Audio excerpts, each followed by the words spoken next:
Selamat siang, salam dan bahagia. Perkenalkan, nama saya Franciscus Abbas, NIM 2017-010050. Saya dari Universitas Sarjana Wiyata Tamasiswa, Fakultas Pertanian. Di sini saya mau menjelaskan mengenai model agribisnis terpadu dengan pengembangan ide secara ilmiah. Materinya saya ambil dari model kelembagaan pada agribisnis padi organik Kabupaten Tasikmalaya. Nah, di sini saya mau lanjut untuk menjelaskan aspek-aspek yang ada di dalam perusahaan ini. Yang pertama itu peraturan pendirian bisnis. Di sini dijelaskan pendekatan sistem bisnis harus mengadakan bahwa pertanian kecil komunitas tertentu di daerah tertentu bisa bergerak jika konsolidasikan dan harus terhubung dengan seluruh pelaku dan rantai peraturan komoditas dan didukung oleh kebijakan pemerintah untuk mendirikan sebuah perusahaan.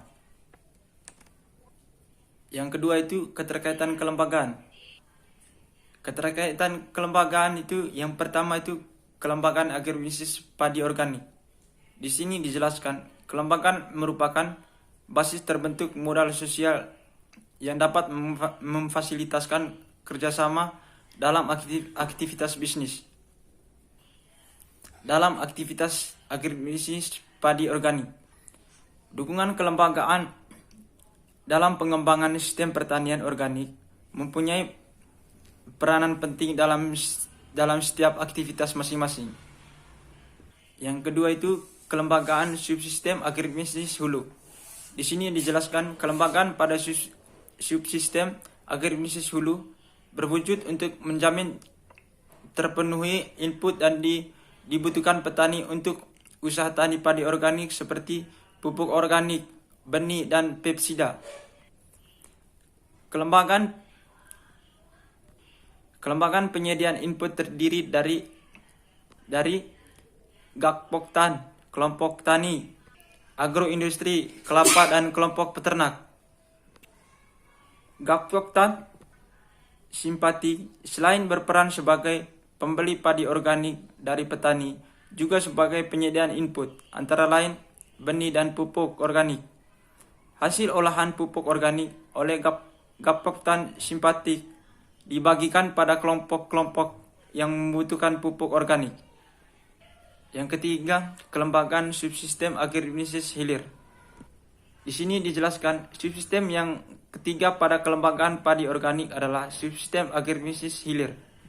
Produk primer yang dihasilkan oleh subsistem usaha tani padi organik adalah gabah. Selanjutnya, produk primer tersebut diperoleh subsistem agribisnis hilir. Hal ini berwujud untuk memberikan nilai tambah dari padi produk primer tersebut. Produk yang dihasilkan dari proses pengolahan dari proses pengolahan ini adalah beras organik yang sesuai standar internasional. Pelaku utama pada subsistem agroindustri padi organik yang terifikasikan ini adalah gabungan kelompok tani, perusahaan swasta atau JV. Yang keempat, kelembagaan subsistem usaha tani. Subsistem yang kedua pada kelembagaan padi organik adalah subsistem usaha tani. Peran subsistem adalah melakukan kegiatan yang menggunakan barang-barang modal dan sumber daya alam untuk menghasilkan komoditas pertanian primer, yakni padi organik.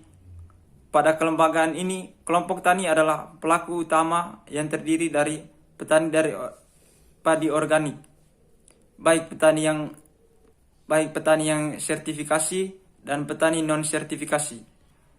Kelompok tani yang disertifikasi internasional tergabung dalam Gapoktan simpatik dan telah menerapkan manajemen modern dalam kegiatan usaha taninya, antara lain adanya sertifikasi internasional perusahaan swasta atau JV alam subur, supermarket dan eksportir.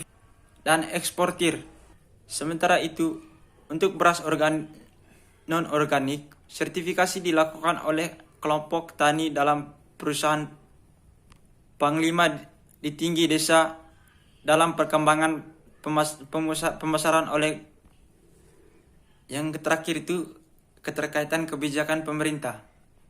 Di sini dijelaskan kebijakan pembangunan pemerintah organik telah direncanakan Kementerian Pertanian sejak 2001, yakni program Indonesia Go Organik.